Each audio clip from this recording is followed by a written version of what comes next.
Hi, I'm Alex Elle, and I write books for a living. The Hey Girl podcast was created with sisterhood and storytelling in mind. Hey girl. Hey girl. Hey girl. Hey girl. I'll be sitting down with some phenomenal women to discuss love. I believe we grew distant out of love of some type, like, I don't want to hurt you. Loss. Really don't know what's going to trigger that feeling of grief in any moment. And a topic very important to my work, self-care. I'm holding on to this self-care with every ounce of me. Join us as we journey through sharing together.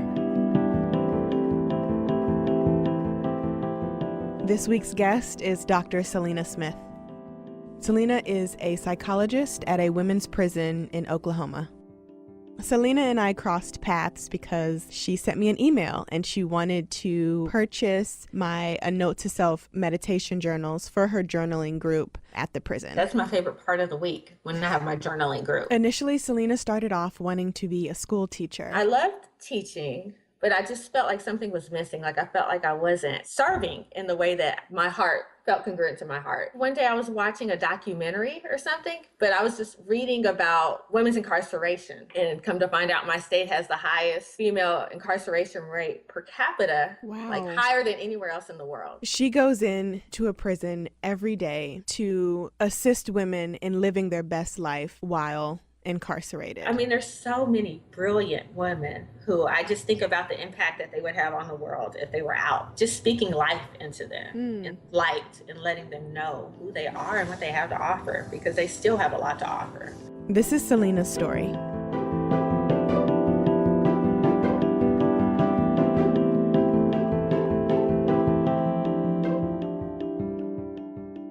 Hey girl. Hey girl. How are you today? I'm doing wonderful. How are you doing, Alex? I'm doing well, Seleena. I'm so happy to have you on the show. This is going to be a really great conversation and topic, so I'm very excited. You're our first guest for season 2, so yay for that. Yay. Thank you. Thank you for having me, Alex. Of course. Such an honor. Of course. Oh my goodness, of course. So I want to kick off the show by telling the listeners a little bit about you. So I'm going to hand over the conversation to you, just so you can give us a little background about you, your line of work, and your life walk. Okay, so my name is Seleena, and I am a doctor. I have my PhD in counseling psychology, and I work in a women's prison. And that's kind of crazy when I think about it, because it was nothing I ever set out to do in my life, but it's been one of the best decisions I could have ever made for myself. How long have you been at the women's prison? I'm going on a year and a half now. Oh, so it's fairly new. Yeah, it's fairly new. Before that, I was teaching in a university here in Oklahoma in the African American Studies program. So it was a pretty big leap. That is a big leap. Okay, I didn't know that. That is very exciting for me. So let's talk about that leap. So you started off teaching African American Studies at a university. What made you go, you know what? I want to do something different. And then you literally leaped to going to be a doctor at a women's prison and to, really get in there with the inmates. How did you make that decision? Well, I was an adjunct, so I was teaching three classes a semester, which was pretty busy. But I just felt a void. I didn't go to school to become a psychologist or anything. I originally went to college. I went to Howard in D.C. to become a school teacher, because I've always wanted to help, to serve people. Yeah. And I loved teaching, but I just felt like something was missing. Like I felt like I wasn't serving in the way that my heart felt congruent to my heart. Once I decided to go into psychology, I wanted to work with underserved populations. I don't know, I think one day I was watching a documentary or something, but I was just reading about women's incarceration, and come to find out my state has the highest female incarceration rate per capita, like higher than anywhere else in the world. Wow. I think at that point I made the decision, like, yeah, this isn't, I love teaching. I love it a lot, but I realized that's what I needed to do. So, I mean, you're kind of teaching, right? Absolutely. But just in a different capacity. Absolutely. So that is wonderful. comes full circle. I've realized it's just not the way I envisioned. It's never the way we envision it, right? It's never. I have these days where I'm at my desk in my office, and I'm just like, who would have thought? Who would have thought? But it's been a beautiful journey. It's been absolutely beautiful. When did you start applying to work in prisons? You know, it happened fairly fast. Like, it was a quick process because I applied. The person who was doing the hiring graduated from my PhD program. And so we met up and she was just like, yes, we need you. And so come to find out, the facility I work at had no women of color in mental health. And we already know what the population looks like, right? A disproportionate amount of women of color. Right. And I'm the youngest woman on staff as well. And so it just, I mean, once we met and talked, she made it happen pretty quickly, my boss. I knew it was meant to be because there were no obstacles. Like, my background check came back really faster than usual. Like, everything fell in line. It's almost like it was meant to be. Like, you made that decision and it was just divine.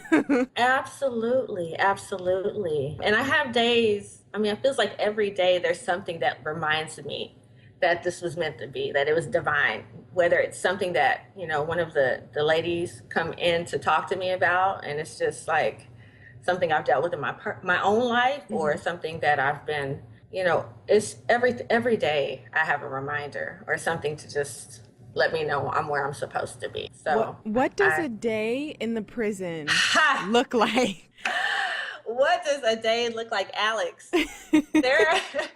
There is never a dull moment. There's never, every day is different, but it's from beginning to end, from the moment I step foot on the compound to the moment I leave. It's constant. People calling me, inmates just walking over, because I work on the mental health unit, which is like inpatient. It's the more severe end of the mental health spectrum when you think about, you know, mental illness. So I work on a mental health unit now. And so I even have women who are still general population constantly coming over to me. Last week was probably one of the craziest weeks I've had, because we had 2 women cut themselves. Like, Monday, we had a woman on the unit cut her wrist. And then on Friday, I had another woman cut her throat. Like, I mean, and they're both fine. They're both they're okay. It's just one thing after another, crisis after crisis after crisis. And then I have those good moments where, you know, I just have someone come and talk to me about transitioning to prison. And I'm like, you know what? It's a good day. How do you compartmentalize? Because I am an extremely sensitive person, right? So I don't think I could ever be anybody's doctor or psychiatrist or psychologist, because I would sit and I would just cry with them, you know, because it's so difficult. Specifically, I imagine it's difficult when women, like you and I have talked about this on the phone, like they know they're not going home, right? So how do you, as a doctor, compartmentalize but still are able to empathize with your patients and, you know, give them as much comfort as you can? Well, I mean, first of all, I'm pretty transparent and I make sure that I'm authentic. So if they're sitting there talking to me about something that moves me, I don't mind shedding tears. Like, I'm not sitting there weeping, but, you know, I let them know that I'm being moved by what they're saying, because I want to be present and I want to be authentic. And I think that really helps my relationships with the women. But I've had days, Alex, where I've walked to the parking lot and sat in my car and cried, just because I've been so sad about what a lot of them have to deal with, or just frustrated with the systemic aspect of my work. But I have a good drive home. I have about a 35 minute drive home.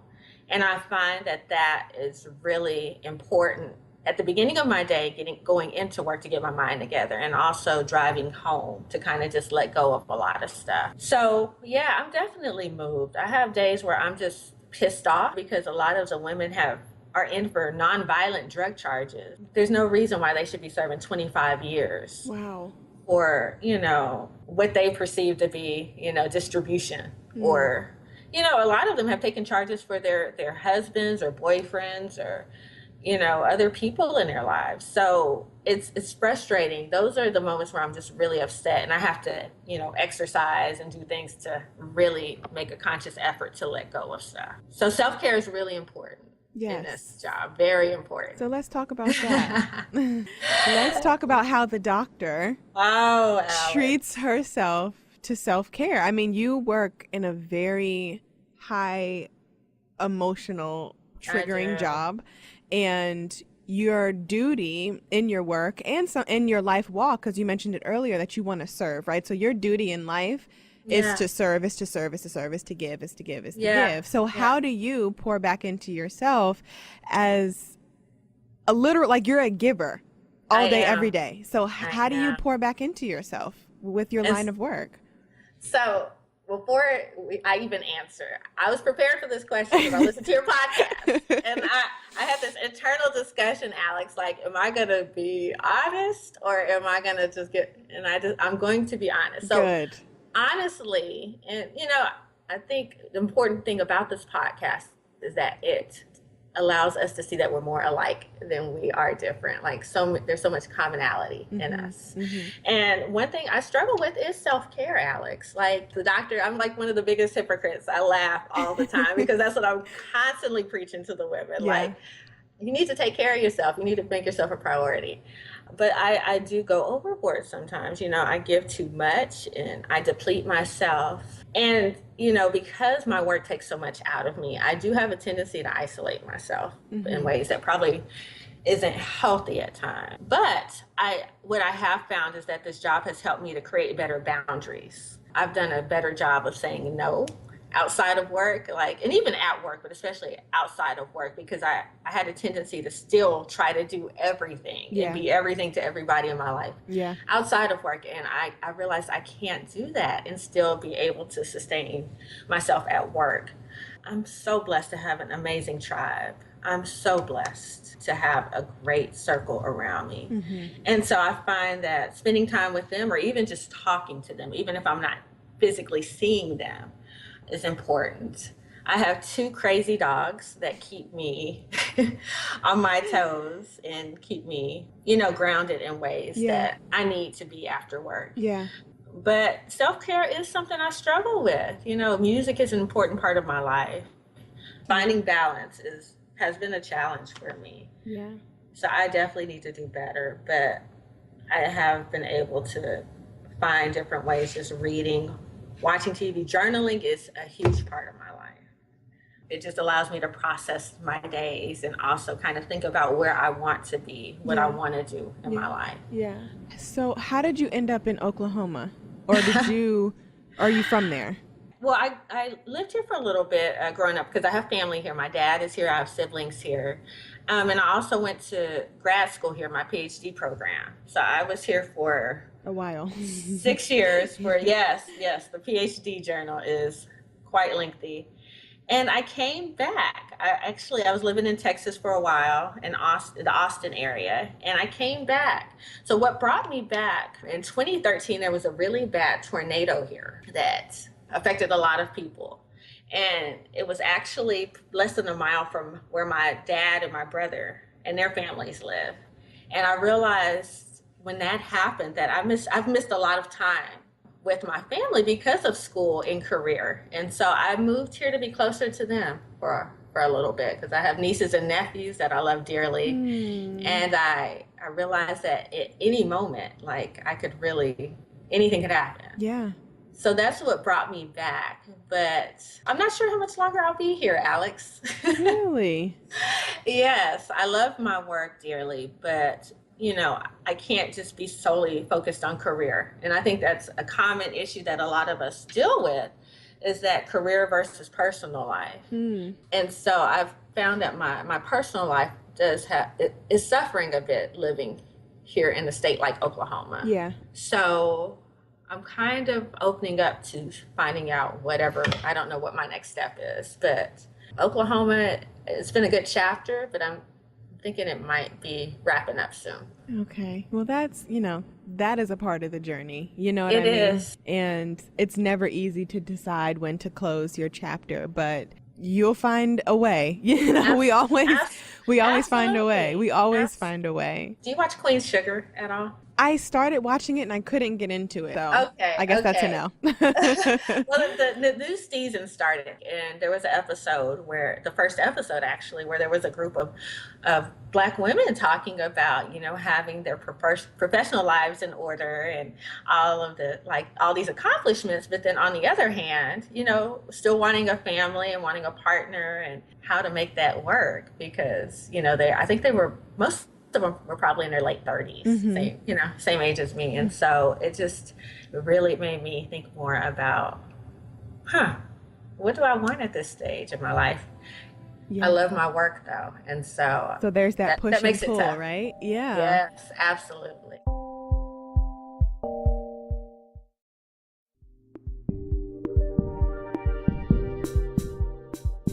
With your women at work, I know that you use my A Note to Self meditation journals with them. Do you guys have like a day where a bunch of them get together, or is it individual sessions? How do you find the balance to getting them to open up and to trust you, but also to trust the other women in their group?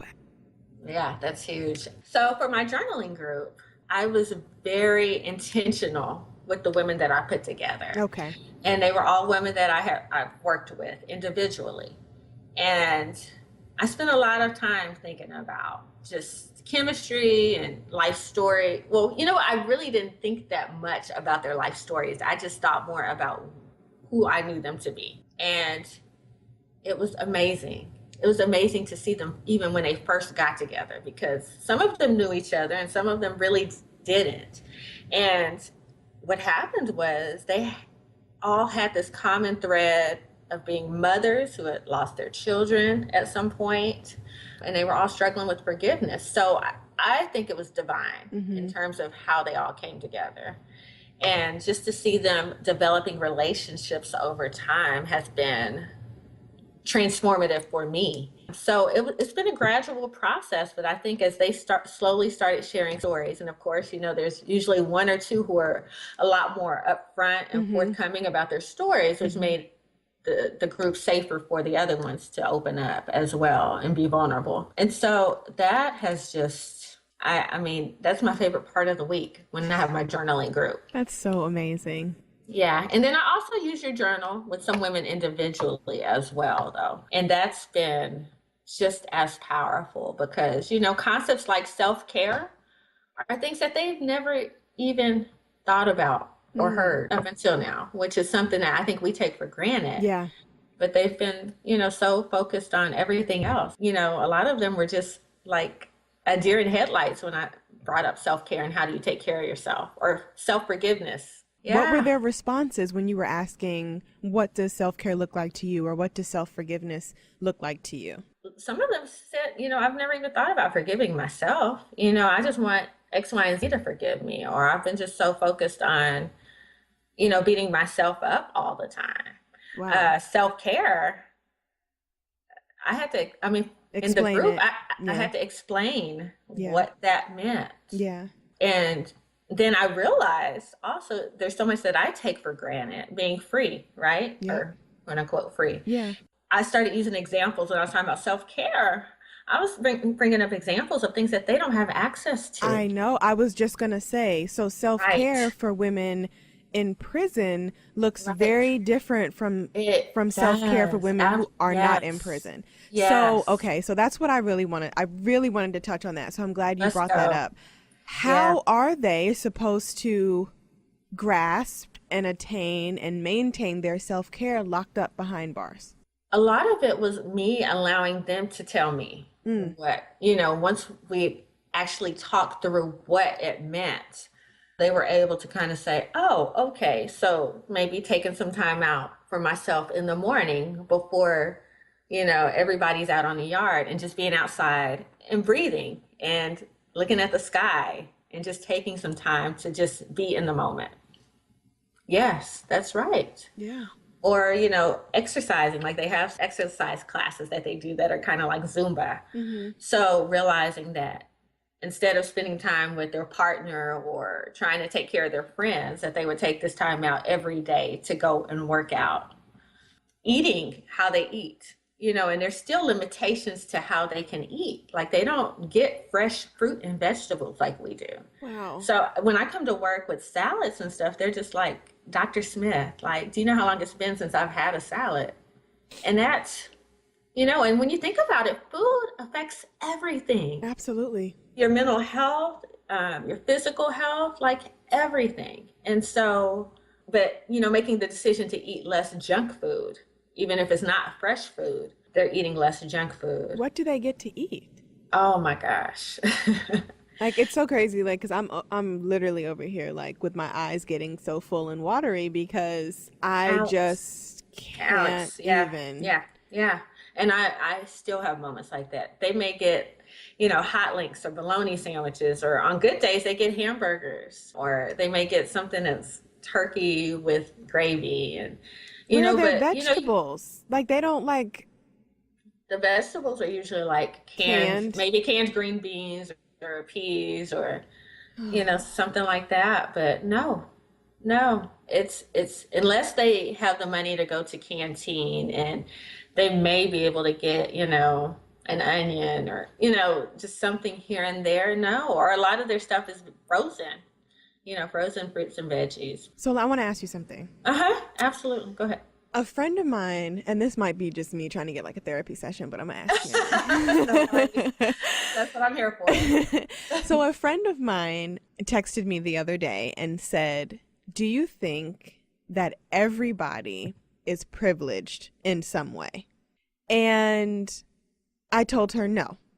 And the reason why, I went through to explain that just as a woman of color, right? I acknowledge my privilege as a Black woman, as a free Black woman, not incarcerated, as a Black woman who has a steady income, who can afford, fresh fruit and food, and who can pay my rent on time, and all of these things. I feel like those are privileges that not everybody has. Right. And she was asking me because she agreed with my line of thinking, and her sorority sisters were completely saying like, no, everybody is privileged in some way. And I was thinking, if you tell someone who's underserved or underprivileged that they're privileged, and I'm talking about privilege in the economic standpoint, not that you're alive and you get to wake up and you breathe, like, that's a blessing, and that's a privilege, but we're talking about from the socioeconomic standpoint, that everyone is privileged in some way. And you bringing up that these women, when you have a fresh salad and they say to you, I haven't seen a salad in X amount of years, or you don't know the last time I had a salad, does that ever make you check your privilege? Every single day. Yeah, like, And do you understand what I'm saying? Like, does what I broke down? I mean, I'm not really great at breaking those types of things down, but I just figure like, I'm privileged, and privilege just doesn't just account for white privilege. You know what I mean? It accounts for privilege all across the board. So I wanted to see if you could touch on that and just let me know like how that makes you feel working in an environment where there are people who are very underprivileged and underserved. It makes me check my privilege every day in some capacity. I have the right to shower when I want to. I have the right to eat when I want to, Alex. Like, even those small things, for me to tell, I have no right to tell them that it's going to get better. That never comes out of my mouth, because I get to leave every single day. Right. A lot of them are in there forever. Like, they're going to die in there. So Jesus, that, how dare I have the audacity to tell them it's going to get better? So how do you soothe them? I try to help them find some way to feel empowered about their life, whether it's, their ability to reconnect with someone that they have, lost touch with in their lives, their kids. Like, a lot of the women are mothers, and they have lost touch with their children, or their children no longer talk to them. And even just over their own life, having some power to heal over, there's a lot of trauma. And so letting them know that, and that's hard a lot of days, Alex, to really get them to see, like, you have a voice, trying to help them find some aspect of their life where they have power. Yeah. So yeah, those are the days where I go home and I'm just like, am I really making a difference? But then I come back the next day and I have a note under my door, like, thank you for everything you do for us. And so it's a lot. So that's rewarding, right? It is. And it must be rewarding to be able to help women reclaim their joy in some aspect. Yes. Specifically after they've been, ripped from their families, or they've made poor decisions that ended them up in prison, or whether they're, falsely accused or what have you. There's so many reasons why someone can lose their joy and lose their voice. What you're doing is, I've told you this before, is just absolutely phenomenal. I commend you for doing this line of work, because it's not easy. I mean, you said yourself, you're the only woman of color there. And I'm sure when you walked in and they saw you, they were just like, amen, like somebody, you know what I mean, who looks like me. Because even that gives people comfort, Alex, and a sense of family. Yeah. When I first started, probably for about 2 or 3 months straight, I would have women coming to my office saying, we've been waiting on you. Oh. We've been waiting for you. And these are women who have been there for like decades. And so that speaks a lot to how long it's been since they've had a clinician of color, or someone who's been there for decades, to say, we've been waiting on you. Yeah. And I think another thing that helps me feel like I'm helping them is to help them recognize that the talent and the gifts that they have, because just because they're incarcerated, that doesn't take away who they are and what they have to offer. So there's so many brilliant women who I just think about the impact that they would have on the world if they were outside of those walls, like artists, like lawyers. Like, there are women who are brilliant thinkers and writers and singers, and it's just, and servants. There are women who are just there to help other women grow, and helping them recognize that, and recognize that the fact that they're in prison doesn't take away the power of those gifts and the talent that they have, and helping them to channel that into the environment they're in is really important to me as well. Just speaking life into them, and light, and letting them know who they are and what they have to offer, because they still have a lot to offer. Like, I love those women so much. They have really changed my life in such a profound way. That is just all the feels. Like, that's all I can even say. So we have a few more minutes before we have to wrap up, but I wanted to touch on the comment you made a few weeks ago when I spoke with you about women really being the backbone of families, and how we hear so much about men being ripped away from their families and being the backbone, and all of that, which is true as well, but how you broke it down really shed a new light on that for me. So I wanted to know if you could touch on that. I've been listening to The New Jim Crow by Michelle Alexander. What I found is that it focuses on primarily male incarceration. And, when you watch TV or you're watching a documentary, most of the time, I think 13th primarily focused on male incarceration as well. But what I realized working there is that when you take a woman out of the equation, especially in our communities, the whole system falls apart. Like, the children end up in foster care, or, in state custody, and they're often split up. When we have grandmothers and mothers in the system, because a lot of times the grandmothers are the backbone. We have grandmothers, aunties. So we have women who are like in their 70s and 80s in prison still. Jeez. When you take that out, like, the family truly does fall apart. They split up. And then the children, once they end up in the system, a lot of times they end up just falling into that same cycle. They end up being abused and mistreated, and You know, a lot of the families get into the foster care business for the wrong reason, or not business, but into foster care for the wrong reasons. Right. And so, Right. you know, we just have this cycle that starts. But yeah, the families, there's so many women who don't know where their kids are. They know their kids have been split up, and siblings, you know, the kids don't even know their siblings. And so I just realized how systemic like that can be, like how pervasive that can be in our community in terms of affecting everything. And I never thought about that, you know, until I started hearing firsthand, how it affects our families and our community. Yeah. Oh, well, this was amazing. You are amazing. And I'm so honored to have you on the show. Like I mentioned earlier, this is just such a great way to kick off season 2.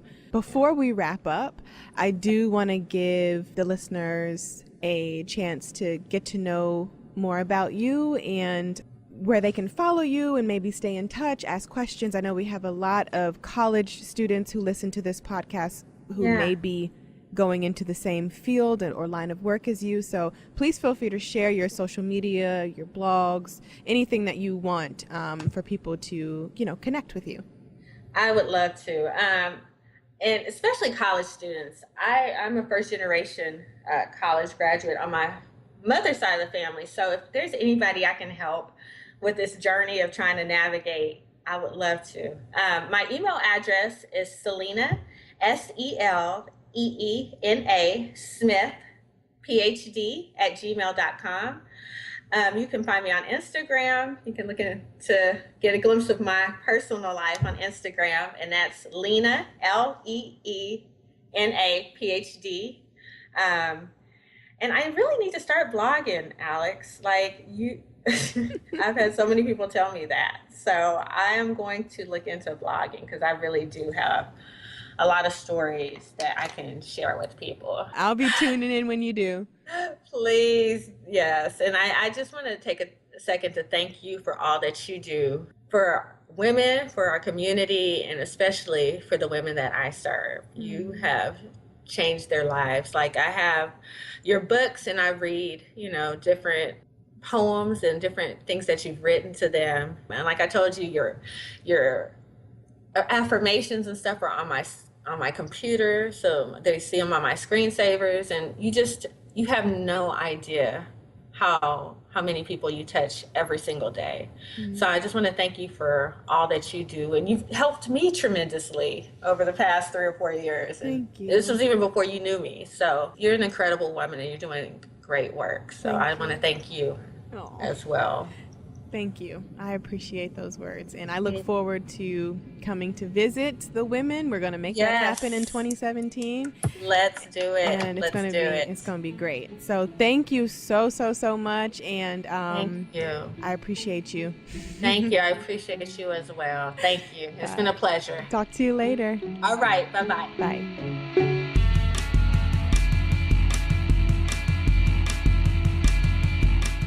Hey Girl is a member of the District Productive Network. Produced by Jamie Benson and me, Alex Elle. Music provided by DC's own Kokai.